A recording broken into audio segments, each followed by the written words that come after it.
21대 국회에서 윤석열 대통령의 거부권 행사로 재표결을 거쳐서 폐기됐던 최혜병 특검법이 35일 만에 어제 국회 본회의에 다시 상정이 됐습니다. 그렇지만 잘 아시는 것처럼 국민의힘이 무제한 토론을 신청해서 현재 토론이 진행 중에 있는데요. 아마도 오늘로 예정돼 있던 대정부 질문도 이 필리버스터 때문에 성사되기는 어려울 걸로 보입니다. 국회 상황이 매우 긴박하게 돌아가고 있고요. 최근 또 미국에 다녀오신 더불어민주당 정동영 의원 모시고 다양한 정치 현안들 여쭤보도록 하겠습니다. 어서 오십시오. 네, 안녕하세요. 반갑습니다. 잘 다녀오셨습니까? 예, 잘 다녀왔습니다. 네, 그 국내 현안이 너무 많아서 일단 네. 국내 현안 먼저 여쭙고 그리고 이제 그 방미 내용 또 여쭤보도록 하겠습니다. 앞서도 말씀드렸지만 지금 필리버스터 계속 진행 중에 있고요. 민주당 의원님들도 하고 계시는 거죠? 조를 짜서 예. 당번이 있습니다. 아, 당번. 의원님은 언제 당번이십니까? 저는 어제 밤 10시부터 당번이었어요. 아, 10시부터 12시. 예. 12시까지 2시간이나 하셨습니까? 예, 예. 이야, 죄송합니다. 제가 그때 못 뵀습니다. 저는 저녁까지 보고 그다음에 오늘 새벽에 좀 봤는데 제가 들어가면 이상하게 국민의힘 의원님들이 하고 계시더라고요. 근데 이제 잘 저희 귀에도 안 들리는데 그게 중요한 게 아니라 아마 각 언론사나 국회 방송 동시 네. 접속한 사람이 거의 없었던 것 같아요. 예, 저희가 처음부터 쭉 지금 어제 오후에 시작하자마자부터 지금까지 생방송 라이브 채널 걸어놓고 있는데요. 각 언론사마다 100명이 잘 안 넘습니다. 당원만 해도 100만 명 될 텐데. 그쪽 당원 84만이죠. 예, 예. 80만이면 그분들이라도 봐야 될 텐데. 그러니까 지금 국민의힘 당원들도 안 보는 것 같습니다. 그러니까 예. 어거지라는 걸 국민들이 아는 거죠. 예. 그러니까 저걸 왜 하고 있나? 그러니까 과거에 19대 때 테러 방지법 그때 예. 처음 이제 그 민주당 국회의원들이 필리버스터 시작을 했었는데요.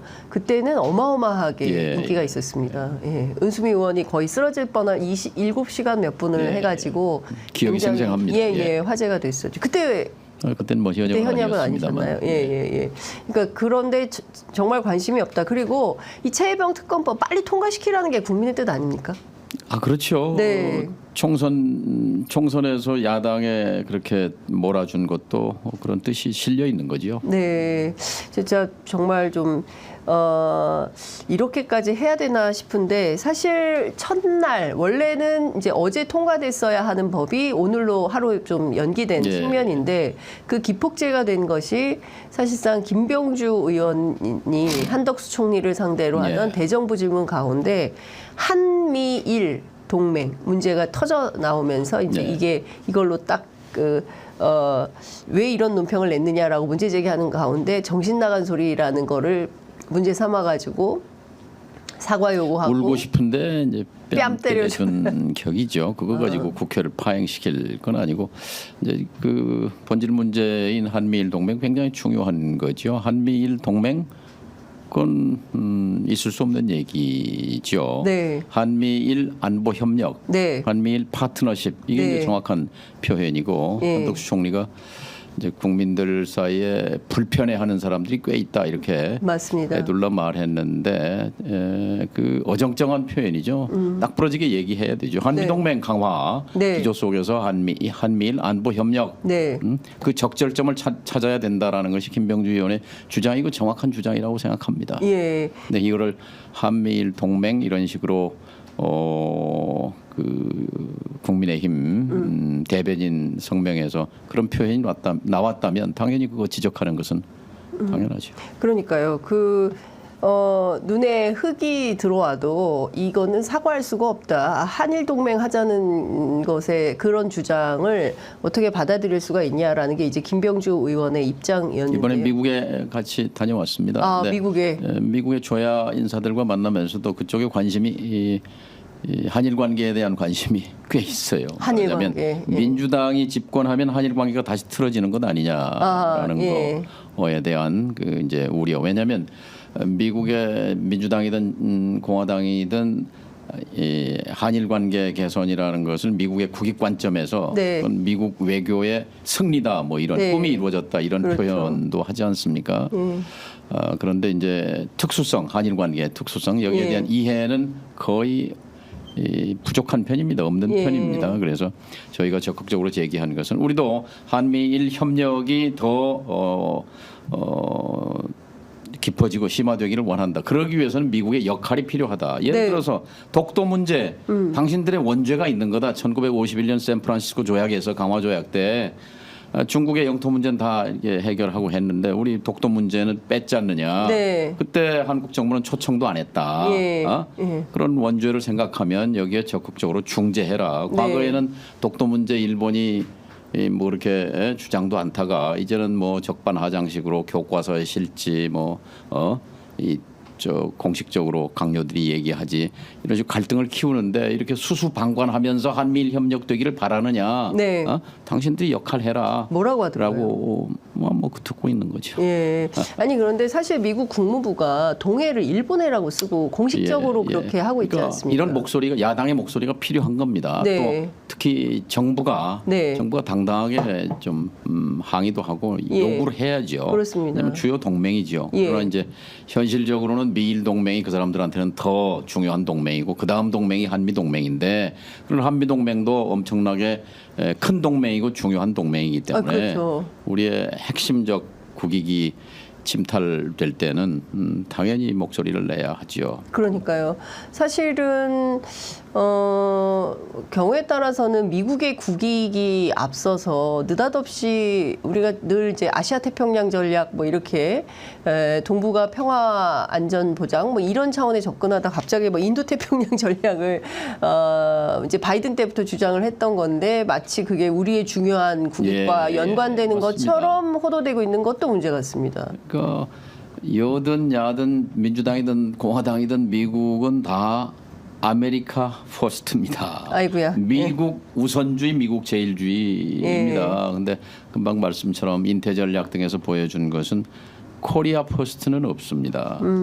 예. 그러니까 미국 제일주의가 어떻게 우리의 원칙이 될 수 없는 그거야 거잖아요. 미국의 원칙인 그렇죠. 거지. 우리의 우리는 원칙은 코리아 퍼스트 해야 되는 맞습니다. 거죠. 이것이 예. 실종된 것이 윤석열 정부의 외교 참사, 외교 대실패의 네. 핵심이라고 생각합니다. 뭐가 없어졌느냐? 세 가지가 없어졌습니다. 대한민국 국민이 없어졌고 네.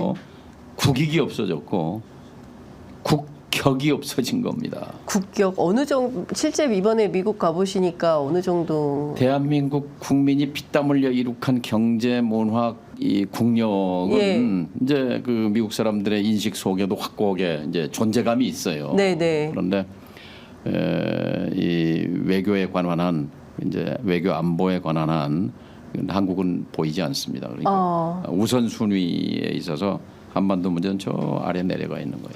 그게 이제 문제라고 생각합니다. 완전히 그 김대중 정부 이전 분위기 YS 때처럼 느껴지는데요. 그렇죠. 예.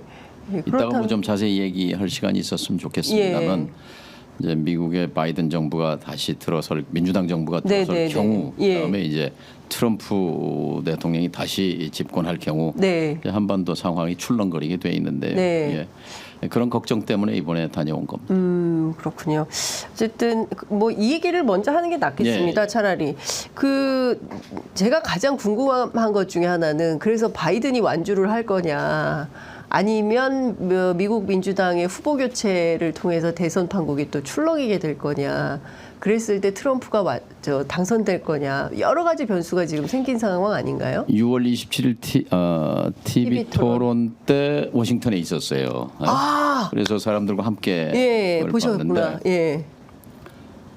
불과 TV 토론이 9시에 시작해서 이제 1시간 반 90분 끝나고 한 30분, 40분 지났는데 예. 후보 교체론이 CNN에서 튀어나오더라고요. 후보 교체론이. 예. 뭐 거의 그 패널들 뭐 10여 명이 한 목소리로 민주당의 예. 참사가 생겼다. 그래서 이제 CNN은 공개적으로 이제 트럼프를 반대하기 때문에 네네. 어떻게든 트럼프를 저지해야 한다는. 근데 그 다음 날 NYT 뉴욕 타임즈 네. 사설도 예. 후보 이대로 교체해야 가서는 된다. 이제 트럼프 막을 수 없다. 예. 뭐 이제 지금 진보 매체들 중심으로 리버럴한 매체들이죠. 이제 후보 교체론이 이제 점화되고 있는데 네. 이제 당내 절차로 보면은 이미 이제 대의원들이 예. 바이든을 선택했기 때문에 어려움이 있습니다. 그러나 이제 본인이 사퇴하면 네. 이제 길이 열리는 네. 건데요. 예.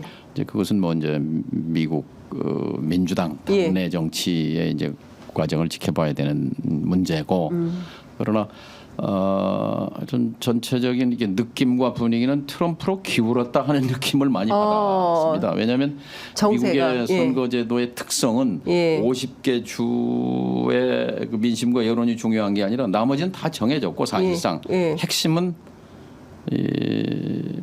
위스콘신, 미시간, 펜실베니아 세 군데에 달려 있다. 근데 거기서 이제 격차가 벌어질 거다. 지금 이제 트럼프가 앞서 있고 그렇기 때문에 선거는 뭐 트럼프가 되는데 트럼프가 되는 것은 재앙이다라고 얘기하는 지식인들, 전문가들도 많았습니다. 그렇죠. 사실은 트럼프가 되면 남북 관계에서는 뭐 어느 정도 변화가 있을지도 모른다라는 예상은 있지만 세계 전체가 굉장히 어려워지는 건 아닌가요? 예. 그런데 이제 뭐 트럼프든 뭐 민주당이든 바이든이든 아까 미국 제일주의, 미국 우선주의, 미국 이익입니다. 그런 점에서 똑같아요. 같은데 이제 그러면 우리에게는 어떻게 되느냐가 이제 제일 중요한 맞습니다. 거죠. 물론 지구적 차원에서는 파리 그 기후 조약을 깨버린다든지 뭐 이란 핵 협상을 폐기해 버렸다든지 하는 그런 참 굉장히 정말 세계적 차원에서 그렇습니다. 재앙의 측면이 있습니다만 한반도에서 민주당은 기본적으로 현상 유지 틀입니다. 현상 유지. 그런데 트럼프 대통령은 현상 변경을 하고 싶어 해요. 한반도에서 이 지금 교착 상태를. 그래서 TV 토론에서도 툭 튀어나온 말이 그거였죠. 지금 푸틴, 김정은 위원장이 바이든 갖고 놀고 있다. 당신 조롱하지 않느냐. 내가 있을 때는 푸틴이 우크라이나 전쟁 못 일으켰다. 김정은하고 사이 좋다. 뭐 이런 식인데요. 어쨌든 우리의 문제에 있어서는 물론 이제 미국의 국민들이 결정하는 이제 미국의 대선이지만 트럼프 정권이 됐을 때에 뭐 정세가 많이 격동하게 될 것이고 거기에 대해서 대비해야 된다고 생각합니다. 말씀 주신 대로 지금 트럼프가 될 가능성이 매우 높다는 전망 가운데 그러면 우리 정부와 우리 정치권은 어떤 내용을 준비하느냐 국익 차원에서 이번에 이제 들으러 갔고 또 첫째는 이제 전쟁 방지. 우발적 충돌이 전쟁으로 비화할 가능성이 높다고 봤기 때문에 여기에 대해서 미국의 그 날카로운 관심을 촉구하는 데 있었고 두 번째는 북핵 억지 이대로 방치하면 한반도만이 아니라 미국 본토도 위협받는다 하는 것을 이제 일깨우기 위한 목적이었는데요. 근데 그것만 갖고 이제 부족하지요. 미국 사람들은 항상 우리를 만나면 의회, 행정부, 싱크탱크, 민간 전문가들 왜 여기 왔지? 왜 여기 왔냐? 온 목적. 그다음에 당신들의 대안은 뭐지? 이제 그게 이제 기초적인 그 관심사고 질문인데요.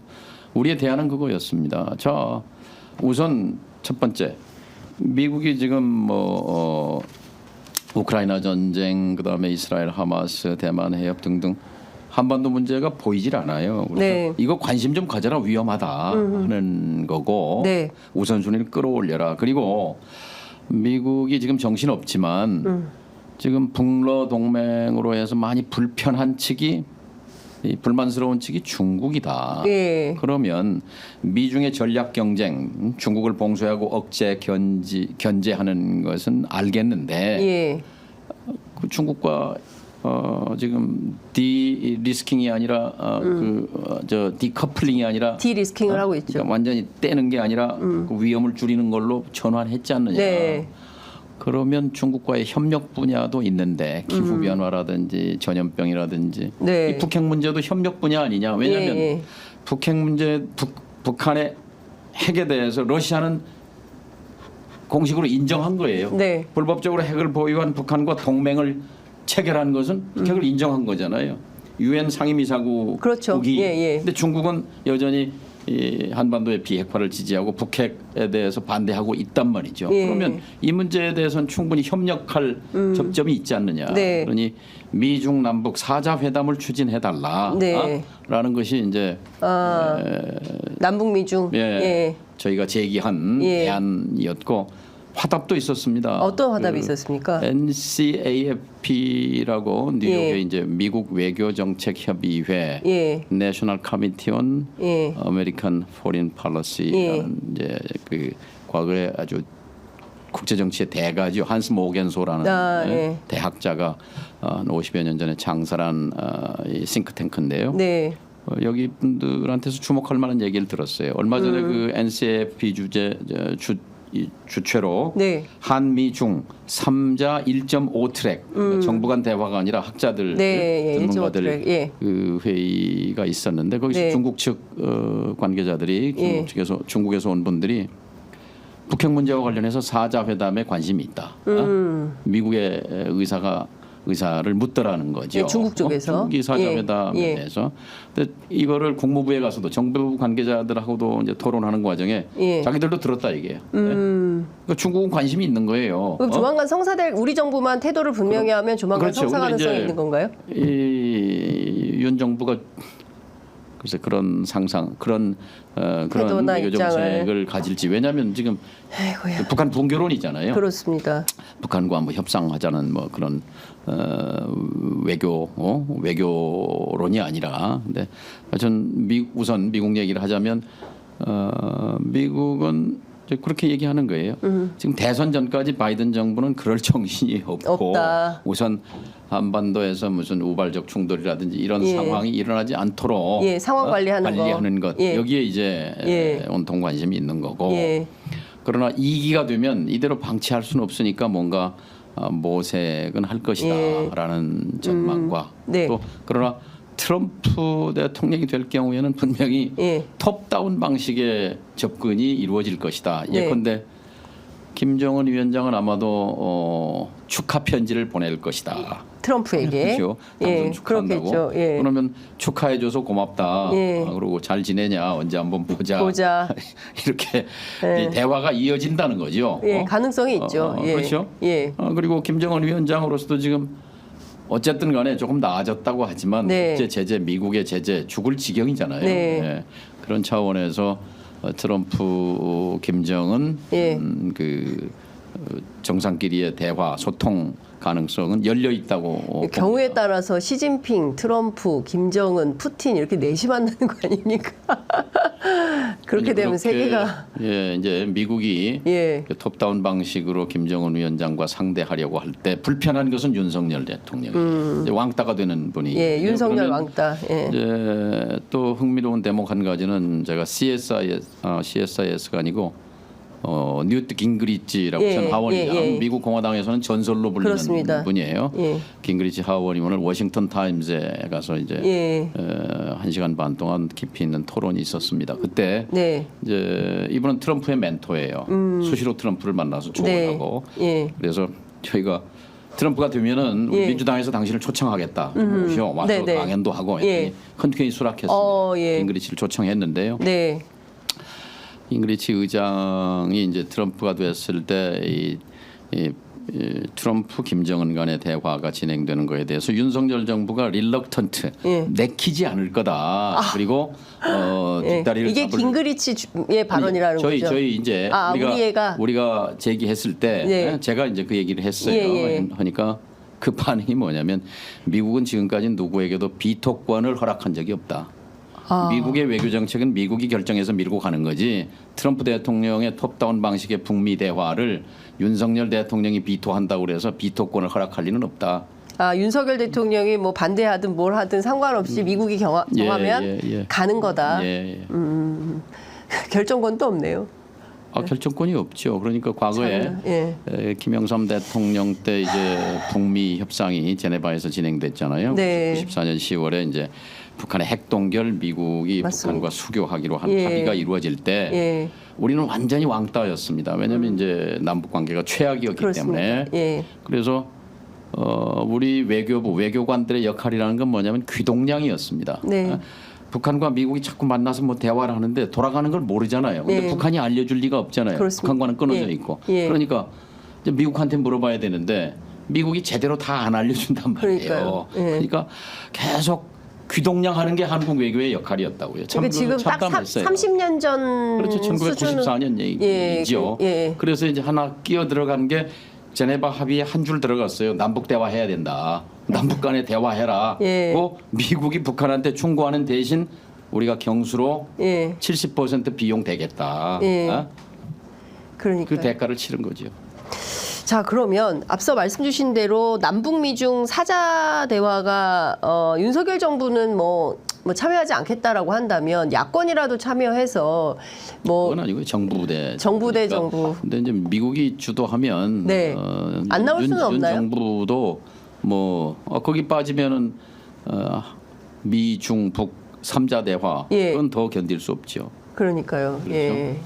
근데 이것을 사실은 한국 정부가 이렇게 선도 이니시에이트 네. 앞장서서 제의하고 역할을 해야 그러니까 소위 얘기하는 좋은, 한반도 그렇죠. 운전자론처럼 그렇죠. 이렇게 직접 예. 그러면 한중 관계도 개선될 거 아니에요. 그렇습니다. 북한 문제도 그리고 예. 대화 중에는 총성이 울리지 않는다는 유명한 얘기가 있습니다. 맞습니다. 그런 것처럼 대화 중에는 일단 북도 핵 그 증강 노력이 느려지거나 네. 중단될 수 있는 거거든요. 그런데 지금 어쨌든 뭐 어제 아시는 것처럼 뭐 푸틴과 시진핑이 상하이 협력기구 정상회의 차원에서 어제 그 카자흐에서 만나지 않았습니까? 그러니까 뭐 서로 뭐 주거니 받거니 하면서 뭐 이제 많은 언론들이 브로맨스를 보여주었다 이런 평가도 나오고 있고요. 아마도 지난번에 이제 푸틴이 북한 평양에 가서 김정은을 만난 내용을 아마 공유하는 차원에서의 예. 만남이 아니었을까라는 진단이 가능한데 사실상 북중러는 이런 방식으로 협력을 하고 있다. 예. 그렇죠. 예. 근데 우리는 지금 아무런 그 움직임이 없는 것 같아서 오로지 일본, 오로지 미국 여전히 이런 주장을 하고 있으면 스스로 고립되는 선택을 하고 있는 거 아닙니까, 윤석열 정확한 정부? 말씀입니다. 예. 우리는요 역사적으로 외교를 잘해야 살아남는 민족입니다. 네. 푸틴과 시진핑의 공통 이해는 예. 미국을 견제하는 겁니다. 그렇습니다. 미국에 맞서서 공동 전선을 펴는 예, 거예요. 예. 그러면서도 또 이해관계는 조금씩 다릅니다. 그렇습니다. 말하자면 북러 동맹 복원을 보는 중국의 시각은 불편하거든요. 네. 왜냐하면 여긴 그렇죠. 내 예. 앞마당인데 네. 개입의 여지가 없어지고 러시아가 러시아가 끼어들어오는 그렇습니다. 거에 대해서 그래서 예. 지난달에 이제 푸틴이 북경에 가서 중러 정상회담할 때 시진핑이 곧바로 평양 가는 거에 대해서 좀 재고해달라, 라고 평양 방문에 대해서 좀 브레이크를 걸었단 말이죠. 근데 아랑곳하지 않고 뭐 가버렸어요. 푸틴은 평양에 갔고요. 그러나 또 크게 미국과 대결하는 입장에서 중로는 협력하면서 네, 네. 또 그러나 이해관계가 다 일치하는 건 아니고 그러면 외교라는 건 그 틈을 벌리는 거잖아요.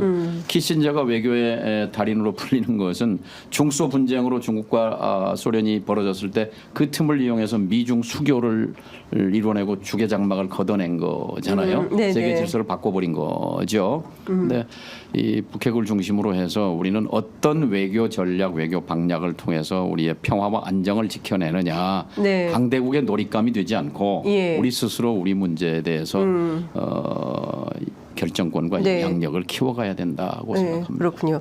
어찌됐든 남북 미중 간의 대화를 끌어내는 것은 대단한 성과다 이렇게 볼 수 있겠네요. 실제로 성사될지는 앞으로, 모르겠지만 앞으로 이게 그 길밖에는 없습니다. 예, 그래서 예. 사실은 다시 또 과거에 사실은요. 육자회담 22년 3월 9일 날 투표 끝난 날 제가 이재명 당시 후보에게 제안했습니다. 네. 뭐라고 제안했느냐? 예. 당선되는 즉시 미국에 특사를 보내시오. 특사를 보내서 사자회담을 제안하라. 아, 사자회담. 예. 그럼 바이든은 기본적으로는 외교와 협상을 선호하는. 그렇죠. 그리고 이제 취임한 지 1년밖에 안 예, 예. 됐어요. 그래서 아마 그러니까 지난번에 윤석열 정부가 아니고 이재명 정부였다면 한국 정부에 의해서 사자회담이 추동됐을 겁니다. 그리고 제가 그때 미국에 갈 준비를 하고 있었습니다. 특사단장 아니, 자격으로 뭐 제가 가겠다고 자원했죠. 가겠다. 그래서 설득하겠다. 그러니까요. 우리 역사가 근데 0.73%로 지금 이런 상황을 맞이했고 오늘 이제 최혜병 특검법을 가지고 국회에서는 필리버스터를 하는 이런 상황이 벌어진 것인데요. 뭐 이 또한 우리의 운명이고 이걸 또 개척해 나가야 될 것 같은데. 그래서 우리 국민이 눈을 크게 부릅떠야 합니다. 네. 왜냐하면 우리 구한 말에 예. 나라가 망하는데도 국제 정세에 어두웠잖아요. 맞습니다. 근데 지금은 뭐 다 열려 있는 예. 눈만 크게 뜨면 다 보이거든요. 예.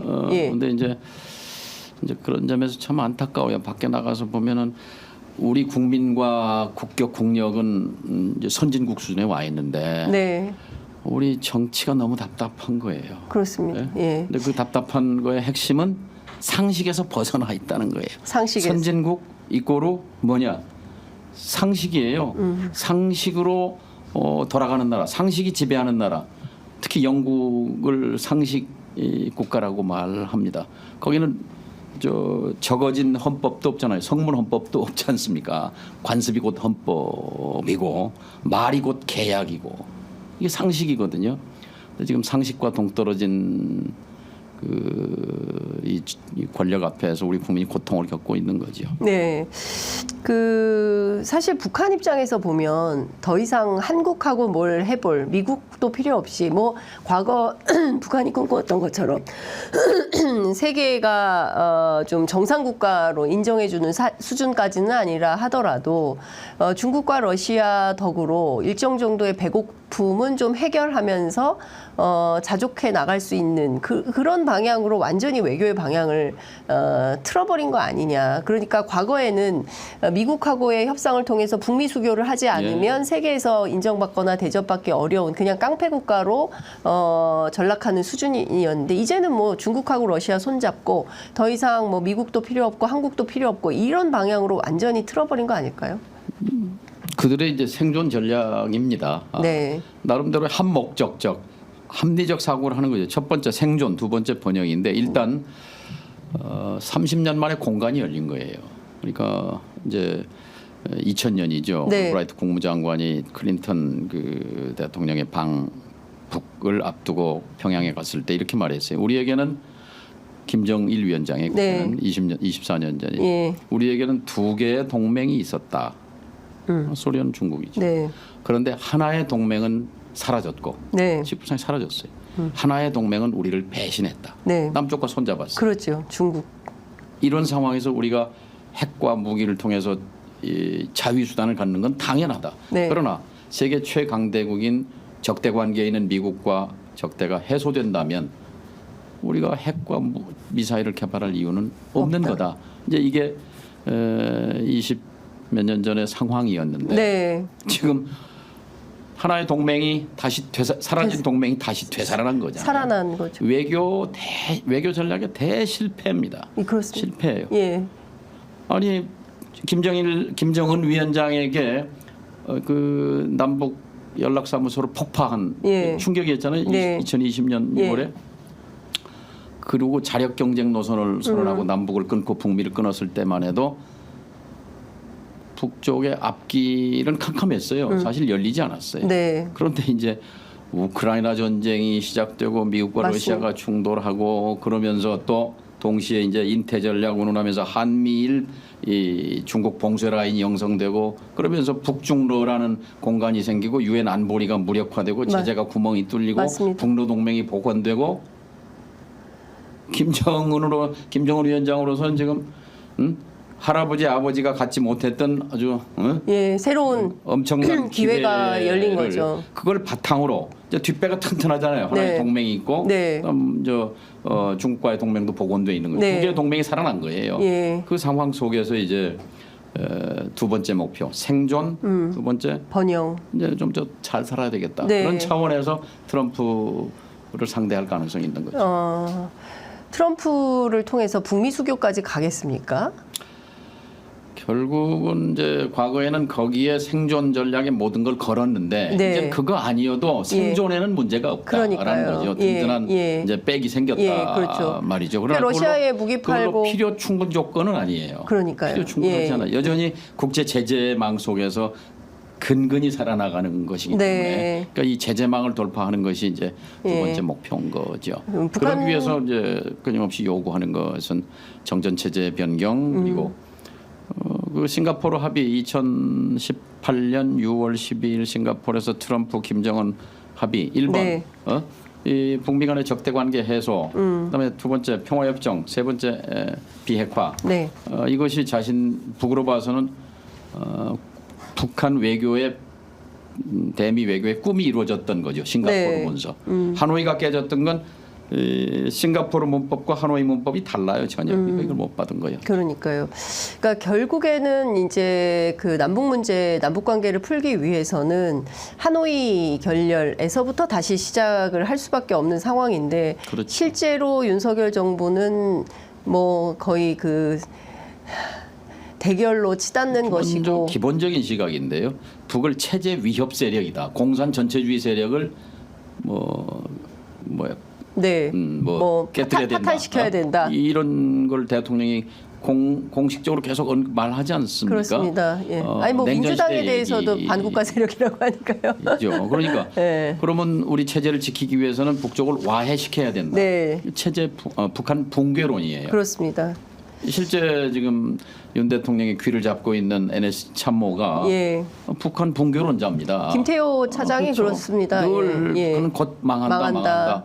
고장난 비행기다. 아니 통일부 장관도 마찬가지 아닙니까? 그렇죠. 통일부 예. 장관은 북한 타도론자예요. 타도 붕괴를 넘어 타도론. 타도론자. 북을 예. 타도해야 된다. 이분은 극좌에서 극우로 전향한 분이에요. 네. 또 국방장관은 선제 타격론자예요.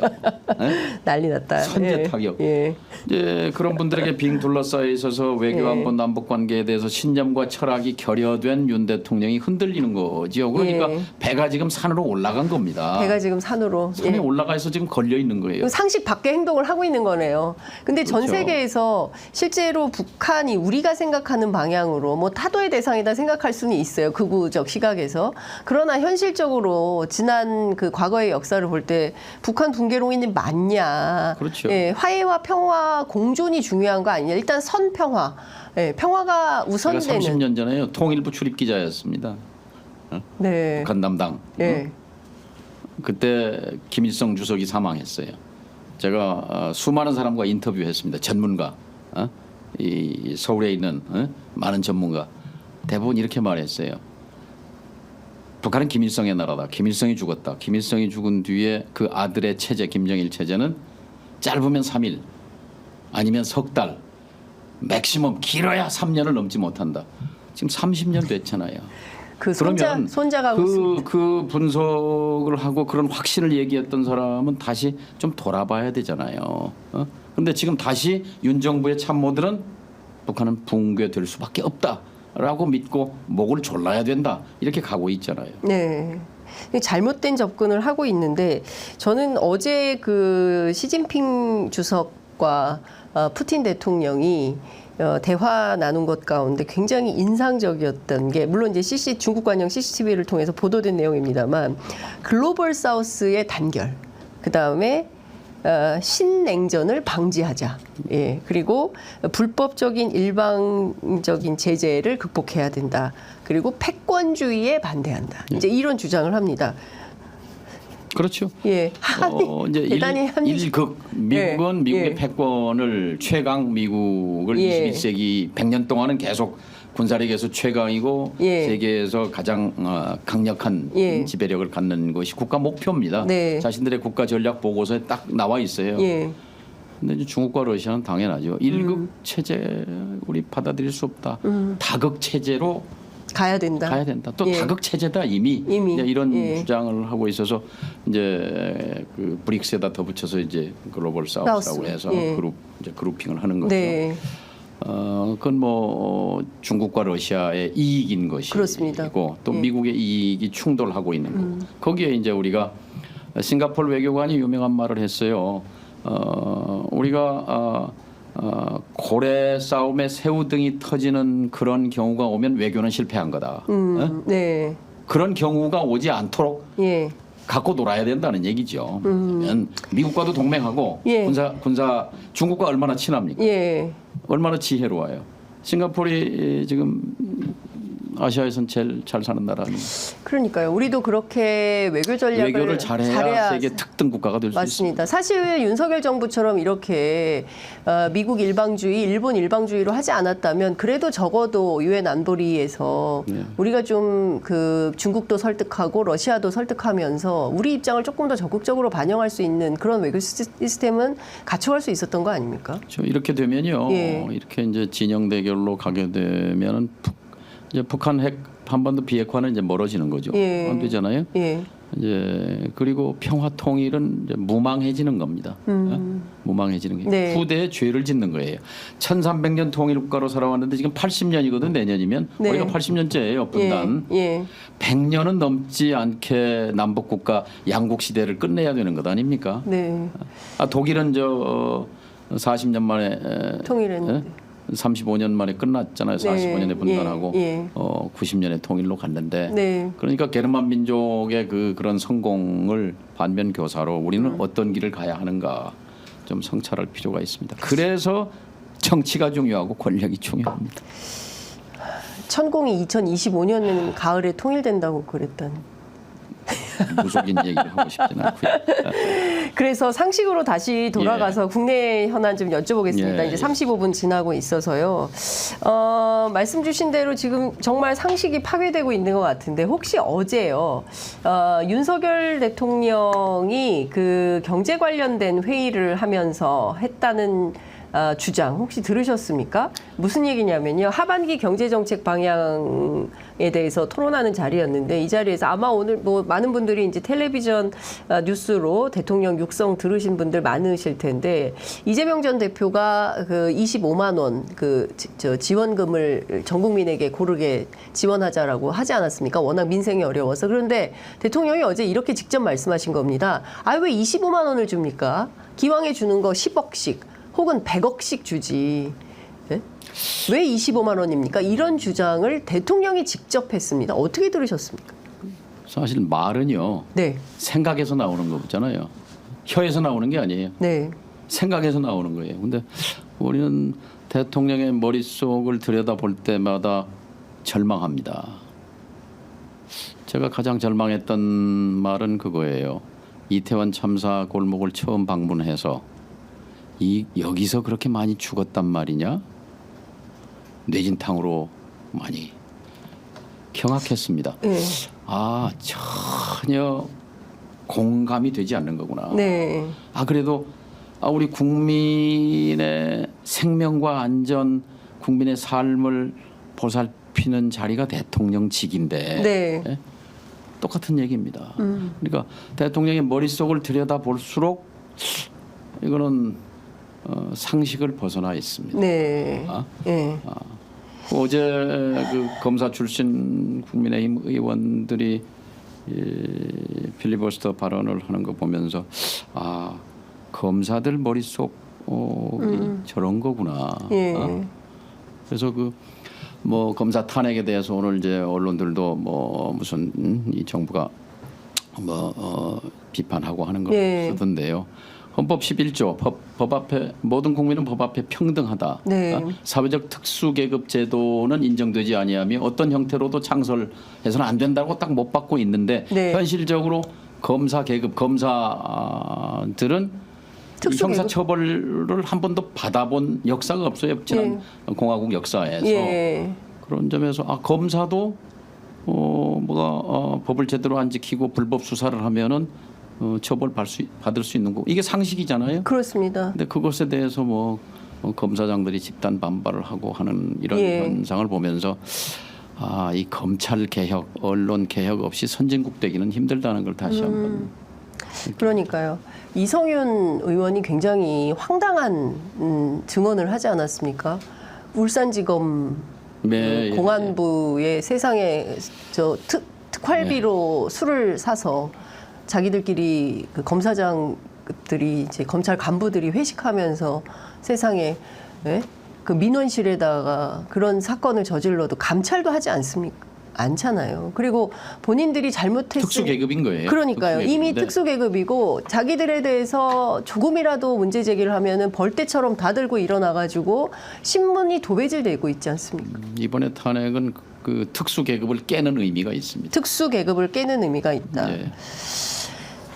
그러니까 참 참담합니다. 그러니까 똑같이 태어나서 특수계급 없이 공평하고 자유로운 나라에서 살고 있다. 공정과 상식으로 당선된 대통령이 아주 중요한 말씀하셨는데요. 공정과 상식이 지금 우리에게 목말라 있습니다. 네. 그래서 윤석열 대통령이 0.7% 이기는데 예. 아마 그 구호가 그 정도는 기여했을 거예요. 예. 그런데 지금 가장 지금 이 전도된 것이 뒤집어진 것이 공정과 상식이잖아요. 그렇습니다. 근데 제가 지금 국회의 탄핵 청원 그 100만이 넘었습니다. 청와대에 그 청원하는 건 무기명이에요. 예.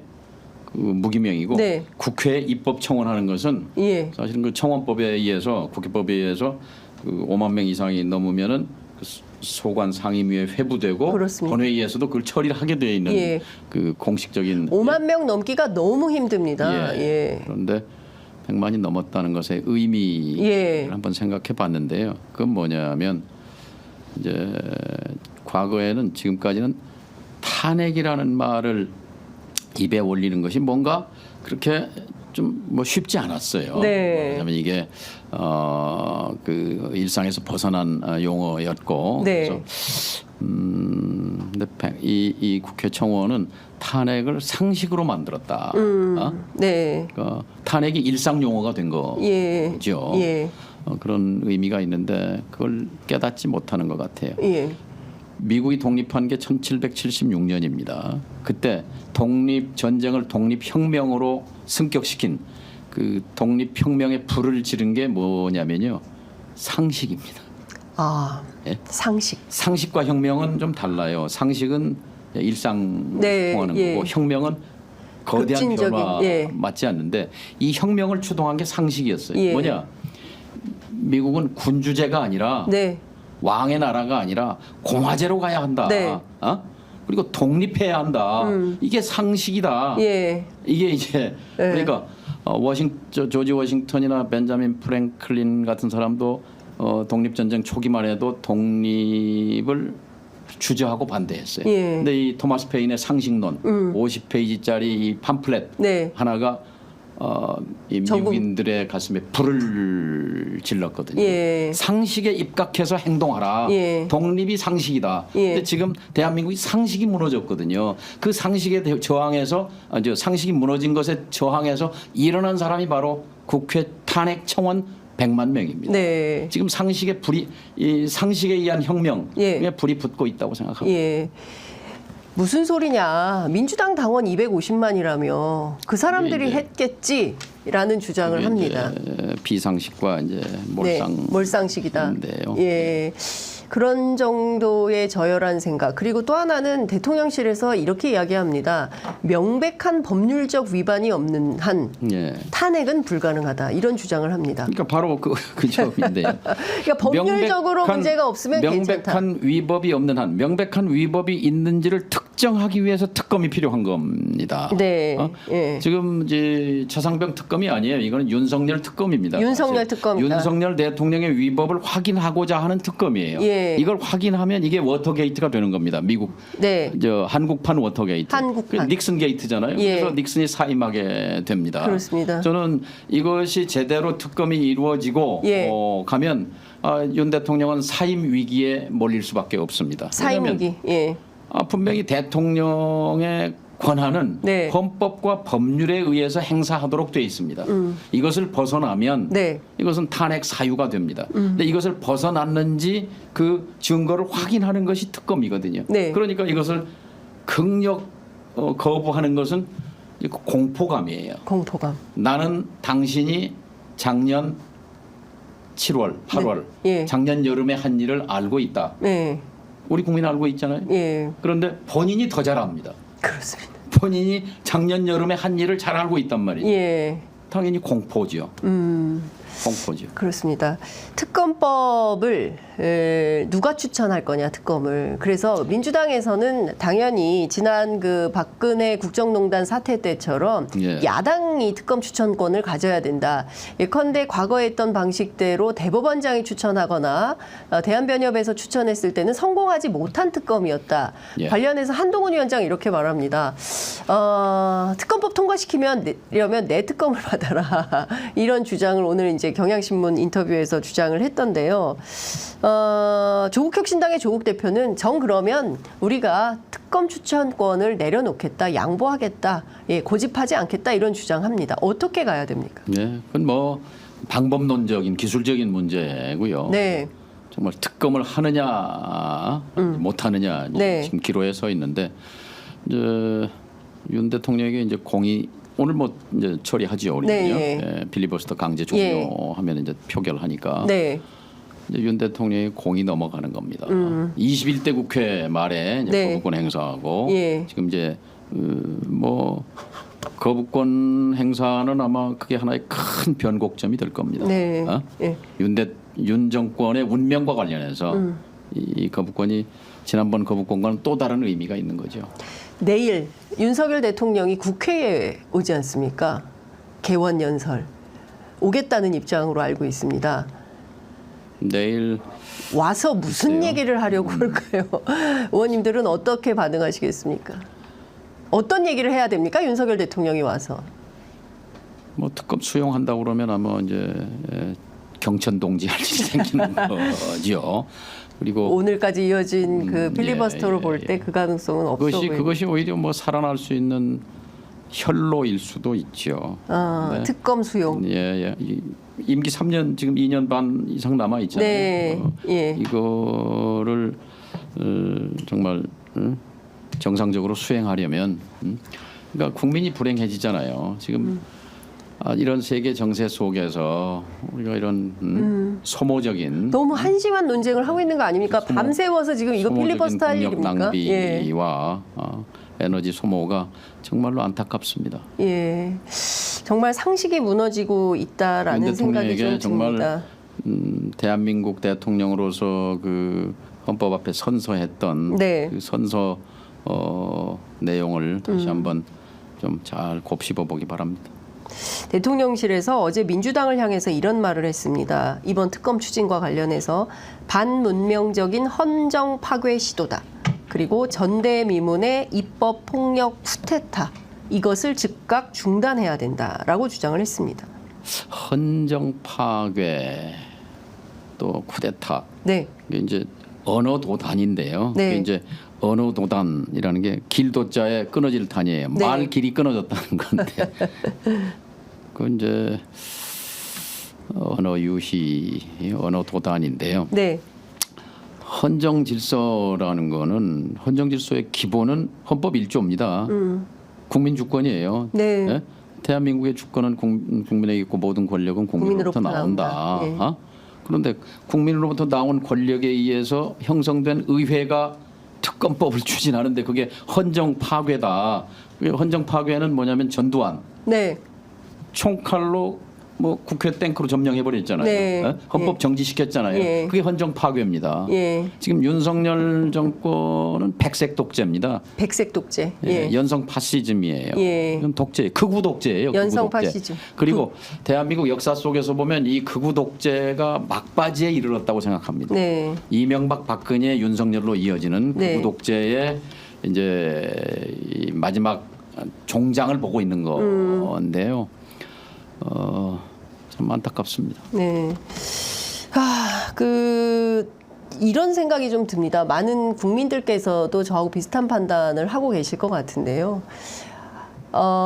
공정과 상식을 내걸었던 스타 검사가 대통령이 되면 그래도 어떤 특정 집단의 이익에 휘둘리지 않고 그래도 상식적으로 정치를 잘 보살필 거야, 정의롭게 할 거야라는 기대 속에서 윤석열 대통령을 지난 선거에서 많이 찍었던 것 같습니다. 지난 200년 서양 민주주의 역사에서 검사가 이런 식으로 대통령 된 건 대한민국이 유일합니다.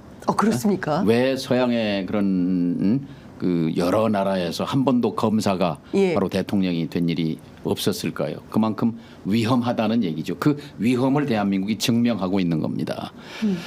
정치를 종합예술이라고 하잖아요. 네. 종합예술이 하루아침에 되지 않지 않습니까? 예. 그래서 의회에서 다년간 훈련받은 예. 김대중, 김영삼 같은 지도자가 대통령이 됐을 때 어쨌든 그때는 상식에 입각해서 국정을 보살핀 거죠. 그러니까요. 정말 위험한 상황이 이제 계속 지나가는데 더 큰 문제는 일촉즉발의 남북 관계를 계속 몰아가고 있고 예. 오죽하면은 저 연합사가 아니라 뭐죠? 저기 그 한미연합사 주한미군 예, 유엔사 유엔사 예. 모자를 쓰고 유엔 사령관이 그 대북 확성기 틀지 말라는 제재를 나섰을까요? 그만큼 예. 우리가 유엔 위험한 사령관은 유엔의 입장이 아니고요. 네. 사실 유엔의 입장이면서 예. 동시에 주한미군 사령관이에요. 그렇습니다. 예. 주한미군 사령관 사령관. 전에 주한미 대사 골드버그 대사, 예. 러 캐머라 네. 그 사령관 이거는 대사는 개인 의견이 없습니다. 본국 정부의 의견이죠. 네. 그러니까 자제하라. 예. 그거는 미국 정부의 의견인 거예요. 예. 그래서 지금 긴장 완화가 된 건 다행한 일입니다만 그렇습니다. 대단히 예. 참 주권 국가로서 예. 서글픈 일입니다. 이것 좀 여쭤보겠습니다. 국회 과방위 소속이시기도 예, 하잖아요. 그 김홍일 위원장이 공영방송 이사 선임 계획 없다 이렇게 주장했습니다. 상임위에 출석해서는. 그렇지만 결국 해버렸고요. 지난 금요일에. 그리고 본인 스스로 사임을 해서 탄핵을 피했습니다. 그리고 오늘 아침 보도를 종합해보면 대전 MBC 사장이었던 이진숙 전 MBC 기자가 새로운 방통위원장에 선임될 가능성이 높다. 임명될 거다라는 전망이 나오고 있고요. 빠르면 오늘 임명된다는 건데요. 일사천리입니다. 이틀 만에 이게 다 정리가 되고 있습니다. 어떻게 보십니까? 이게 이제 바로 윤석열 대통령의 머릿속에 있는 생각이죠. 네. 뭐 김홍일 위원장 사퇴가 김홍일 사퇴가 아니라 네. 윤 대통령의 네. 그런 지침에 의해서 이제 이루어지는 건데요. 예. 나라 운영을 이렇게 하면 안 됩니다. 예. 나라가 망가지잖아요. 예. 그러니까 이제 상식을 얘기하는데 김홍일, 이상인 두 사람이 이제 방송통신위원회 네. 거기 뭐 주파수 뭐 허가도 내주고 네. 뭐 방송 인허가도 하고 뭐 이사 선임도 하고 막강한 권력을 갖고 있는 이게 합의제 5명이 모여서 독임제 무슨 통일부 장관이다 국방부 장관이다 장관이 결재 1인 독임제라 그러죠. 네. 이건 합의제예요. 근데 두 사람이 모여서 무려 이번에 KBS 이사, MBC, 뭐 EBS 뭐 등등 다 이제 절차를 진행했단 네. 말이죠. KBS 사장도 바꿨고 YTN도 팔았고 네. 이런 거를 두 사람이 하는데 방송통신위원회 정원은 5명이에요. 우리가 가령 무슨 뭐 마을 회의를 하든 아니면 학생 친목 모임을 하든 회원이 5명이면 어떤 의사 회의를 하려면 3명은 모여야 돼요. 그렇습니다. 3명은 모여서 2명은 찬성을 해야 5명 회원들한테 우리가 너희들이 안 와서 3명이 모여서 2명이 결정했다. 안 왔으니까 따를 수 있죠. 네. 근데 5명인데 2명이 모여가지고 3명이 안 왔으니까 네. 우리끼리 결정한다. 네. 이게 탄핵 사유거든요. 네. 이걸 중요한 결정을 77건이나 해버렸다. 해치웠단 말이죠. 네. 그리고 이것을 지금 탄핵하고 한 거에 대해서 지금 이거 역시 이제 입법 쿠데타다, 입법 네. 폭력이다 이렇게 말하는데 어떤 게 상식입니까? 제가 그래서 이건 70년 만에 지난번에 김홍일 그 방송위원장이 그 국회 왔을 때 지난주에 네. 토마스 페인의 상식론을 읽어본 적이 있어? 네, 물어봤어요. 읽은 적이 없다고 예. 그러고요. 근데 읽고 안 읽고가 중요한 게 아니라 예. 정말 상식 70년 전에 무슨 일이 있었냐면은 이승만 대통령이 3선 개헌을 국회에서 밀어붙였는데 그때 국회의원이 203명이 203명이에요. 근데 그 개헌안이 135명이 찬성했어요. 네. 그런데 공교롭게 203명의 3분의 2는 135.3333입니다. 그러니까 이제 의장이 135명이니까 이 개헌안은 부결됐음을 선포합니다 하고 땅땅땅 쳤어요. 네. 근데 그 다음 날 다시 회의를 열어서 135.333에서 이거는 소수점이야. 4452이니까 네. 이거 숫자 빼고 네. 135명으로 가결됐습니다 하고 황매일 이게 유명한 부끄러운 우리 헌정사에서 5점인데요. 그거나 5명으로 구성되어 있는 합의제 기구를 2명이 모여서 우물딱주물딱 네. 이렇게 밀고 가는 거나 이 2명이 이 KBS, MBC, YTN 등등 저 방송을 장악해가는 네. 이거 그래서 연성 독재고 백색 파시즘이고 예. 극우 독재라고 말하는 이유가 네. 여기에 있습니다. 어거지잖아요. 그렇습니다. 상식의 파괴잖아요. 예.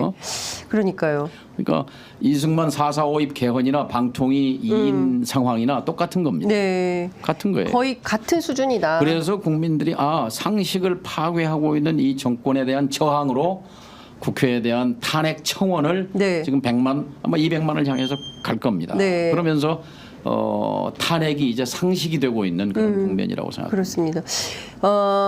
이진숙 전 기자는 정수장학회의 최필립 이사장을 만나가지고 MBC 지분 매각 계획과 관련해서 논의한 비밀 문서가 발각이 됐는데 결국 그 보도한 기자만 처벌받고 이 사람들은 전부 무혐의 처분을 받았습니다.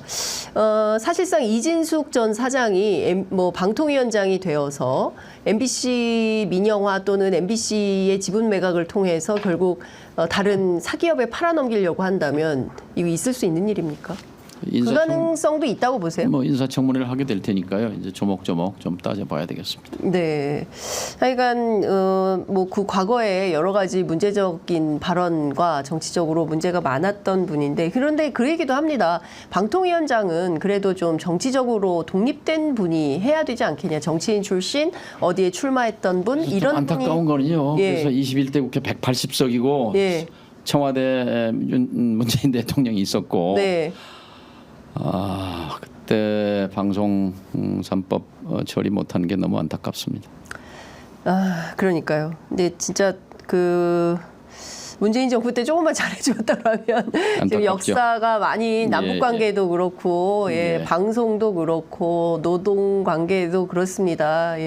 노란봉투법도 그때 방송법도 그때 개성공단 금강산 관광도 그때 했더라면 지금 우리가 굉장히 다른 역사에서 살고 있고 사실 그게 촛불혁명의 정신이었던 것인데 그게 제대로 수행되지 않으면서 굉장히 국민들이 다시 또 불행해지고 있고 또 광장에 서서 다시 또 촛불혁명에 나서야 되는 것은 아닌가라는 생각이 저는 기본적으로 정세에 대해서 낙관적입니다. 왜냐하면 우리 국민을 믿기 때문입니다. 여기까지 대한민국의 민주주의가 온 게 지도자들 때문입니까?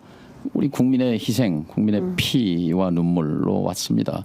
대한민국 산업화도 마찬가지고요. 네.